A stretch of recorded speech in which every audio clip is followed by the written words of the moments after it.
The arrival, 1,500 words, asterisk, asterisk. Space was silent. The void between stars held no sound, no breath, no whisper of life, only the endless dark. Then, without warning, reality split. A jagged wound in the fabric of space itself yawned open, vomiting forth a monstrous silhouette. The human warship Leviathan emerged. It was not a vessel. It was a decoration. Miles of blackened alloy, pitted with the scars of forgotten battles, formed its hull. Glowing veins of plasma pulsed beneath its armor, casting an eerie, blood-red hue across its surface. Towers of weaponry rose like the spines of some primordial beast, each one a dormant god of annihilation. The ship did not move. It existed, a silent predator in the cosmic abyss. Across the void, sensors screamed. The alien armada, a coalition of 3 species, their fleets glittering like a swarm of fireflies, froze. Their scanners clawed the Leviathan, desperate for data, and found nothing. No heat signatures. No energy spikes. No life signs. Just silence.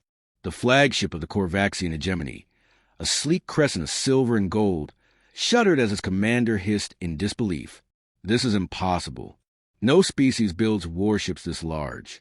It must be a derelict. A Vrixian science officer, its 4 eyes darting across flickering holograms, whispered, "No, it's looking at us." Then the Leviathan spoke, not with words, not with transmissions, with a single, reverberating thrum from its engines. The sound, if it could be called that, rippled through space, vibrating to the hulls of every alien vessel. Screens shattered. Crews clutched their heads as the noise drilled into their skulls. A bass so deep it bypassed ears and struck directly at instinct. The Corvaxian commander recoiled. What was that? A warning? A challenge? The Vrixian trembled. No, a heartbeat. Panic spread. The third faction, the insectoids enter, had no patience for mysteries. Their lead battleship, a spiked monstrosity of chitin and plasma, locked weapons and fired. A lance of blue-white energy streaked across the void and died against the Leviathan's skin. No explosion. No ripple. The shot simply vanished. The Zenther captain shrieked orders. Again, full barrage. A storm of fire erupted from the armada. Missiles, railgun slugs, particle beams, all converged on a human warship. Space itself burned with their fury. Then silence. The Leviathan remained, unscathed, unmoved. Its hull hadn't even been scratched. A new transmission cut through the chaos. Not from the aliens, from the Leviathan. A single word, spoken in a voice that was neither organic nor machine, but something older. Observe. The alien fleets hesitated. Then their screens flickered, not with static, but with images. Earth, wars, cities burning, nations collapsing. Then unity. A single moment, frozen in time. A council of humans, standing before the skeletal frame of what will become the Leviathan. One spoke, voice ragged with exhaustion. Asterisk, we build this not to conquer, but to ensure no one else can. Asterisk, the transmission ended. The Leviathan's weapons hummed to life, not targeting the armada, targeting a dead moon in the distance. A gravity distortion cannon charged. Space itself warped around its barrel. Then, reality unfolded. The moon didn't explode.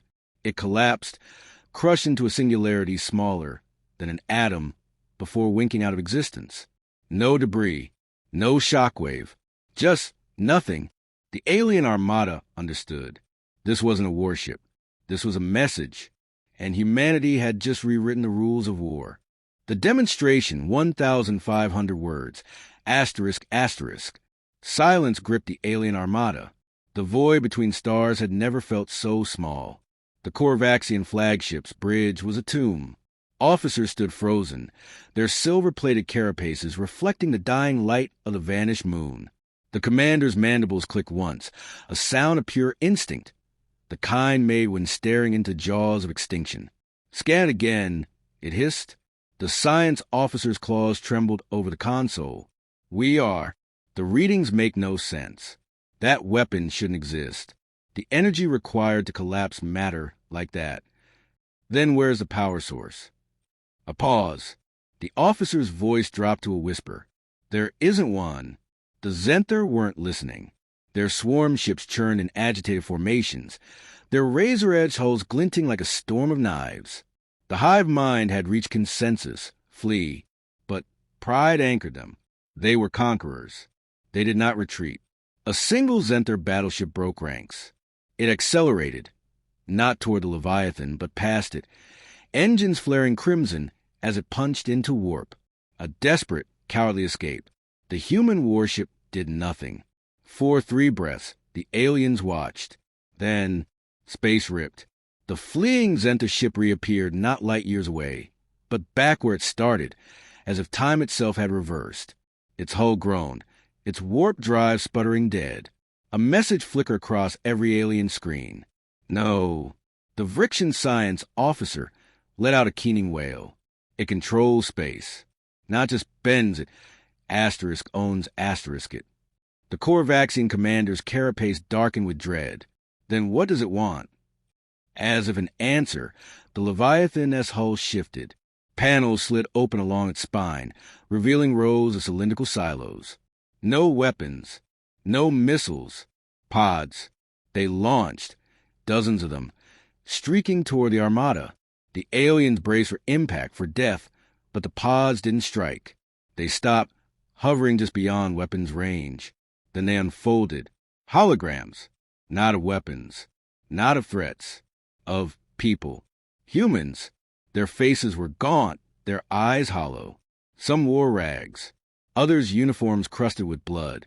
They stood in ruin, cities, ships, worlds, all burning. One, a skeletal figure with a scarred face, spoke.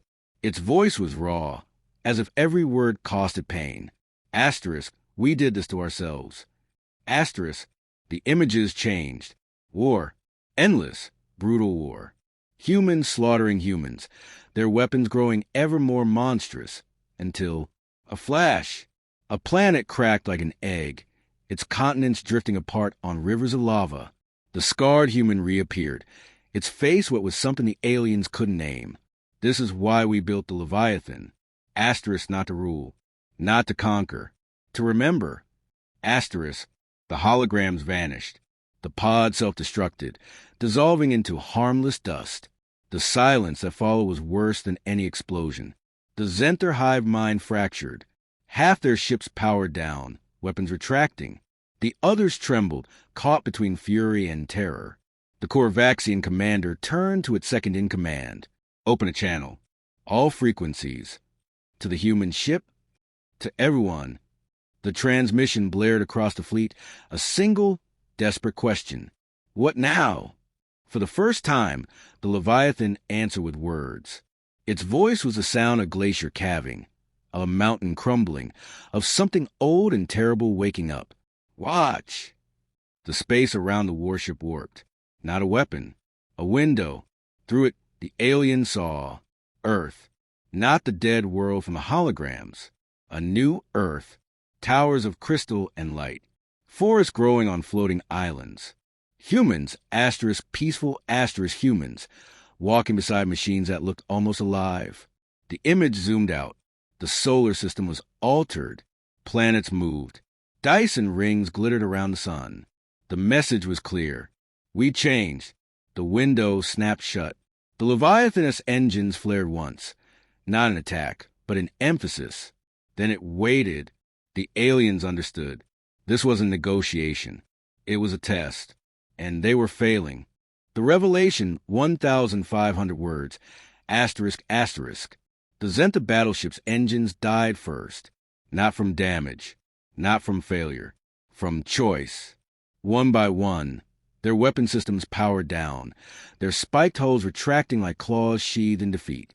The hive mind had reached its conclusion, not through logic, but through something deeper, more primal. They recognized predators when they saw them. The Corvaxian commander watched the Zenther surrender and felt something alien crawl through its exoskeleton. Fear? No. Worse. Awe. Open a direct channel. It ordered. To the human ship. Static hiss, then cleared. The voice that answered was not the Leviathan. It was human, but not a living one. Identify yourselves. The words were too crisp, too perfect, each syllable carved from ice. The commander hesitated. This is High Marshal Vec of the Korvaxian hegemony.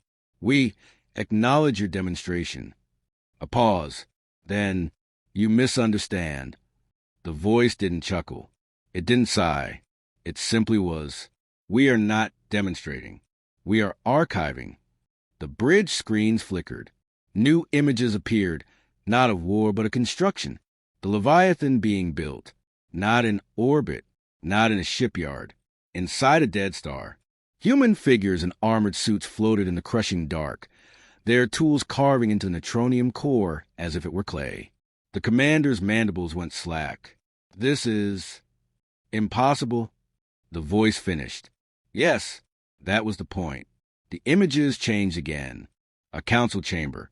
Humans, ancient humans, their skin lined with scars and cybernetics, stood around a hologram of the Leviathan.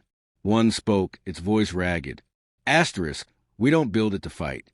We build it and fighting. The transmission cut. Silence. Then, a new voice. Younger. Softer. But just as cold. You are not the first to test us. The view screen split. 1,000 alien faces appeared. Species the Korvaxians had never seen, never heard of. Some reptilian. Some crystalline. All extinct. The young voice continued. They thought as you did. That power was taking. That strength was force.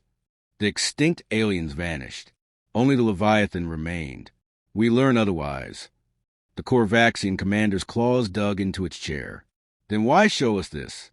Why not just destroy us? For the first time, the voice hesitated.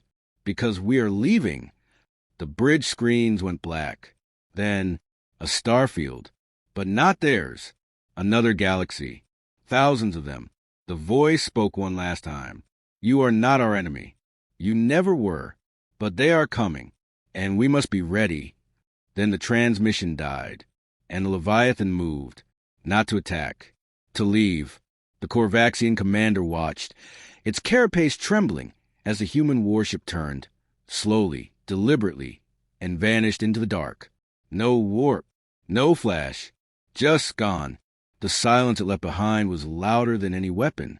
The true war, 1,500 words. The Korvaxian armada lingered in the void, their ships adrift like leaves in a dead wind. No orders came.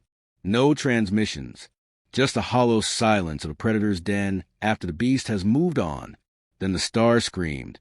Space door open, not the controlled rift of the Leviathan passing, but a wound, jagged and bleeding light. The alien sensors shrieked in overload, their feeds flooding with impossible data. Something was coming through, something that shouldn't be able to. The Zenther hive mind convulsed in unison, a single thought echoing through every linked consciousness. Run. But it was too late. The thing that emerged was not a ship. It was an absence, a silhouette where reality itself frayed at the edges. It had no shape, no form, yet the mind force went upon it. A vast, many-legged horror, its limbs not flesh but the unraveling threads of space-time. Where it moved, the stars died, their light snuffed out like embers underfoot. The Korvaxian commander's carapace went ice-white. All ships. The thing looked at them, not with eyes, with something deeper. And the armada remembered, not their own memories. Older ones. The fall of 100 civilizations. Worlds eaten. Species unmade. The screaming, endless dark before the first star had ever burned. The Vrixian science officer collapsed, its 4 eyes rupturing from the pressure of knowledge it was never meant to hold. It's not just killing us, it gurgled. It's erasing us. Then the Leviathan returned. Not from warp, not from stealth. It reassembled itself, its blackened plates sliding into existence atom by atom, as if the universe had no choice but to obey. The thing of nightmares turned. The human warship did not hesitate. Its weapons awoke, not the gravity cannon, not the singularity projectors. Something worse. The Leviathan S hull split open, revealing a core of searing white light. A soundless pulse rippled outward. Where it passed, the laws of physics changed. The cosmic horror recoiled. For the first time, it felt something. Pain. The Leviathan struck. Not with missiles. Not with energy. With consequence. Every action humanity had ever taken. Every war fought. Every life lost. Every lesson learned was forged into a single, annihilating truth. We survived. The thing of nightmares shattered. Not into pieces. Into ideas, scattering across the void like pages from a burned book. The last echoes of its existence howled to the minds of the alien crews, a final, fading whisper. You will not win. Then it was gone. The Leviathan hovered, its hull cracked and bleeding plasma. The light in its core dimmed, flickering like a dying star. A final transmission blared across every frequency. The human voice now ragged, broken. *C? This is why we built it. *. Then the warship's core detonated. Not in fire. Not in light. In silence. A sphere of perfect nothingness swallowed it whole, leaving only empty space behind. The alien armada floated, leaderless, broken. The Zenther hive mind was the first to move. Not to attack. Not to flee. To mourn. Their ships turned as one, their spiked hulls dipping in a gesture none had ever made before. Respect. The Korvaxian commander watched, its claws limp at its sides. It finally understood. The Leviathan was never a weapon. It was a lesson, and humanity had just taught the universe how to fight back.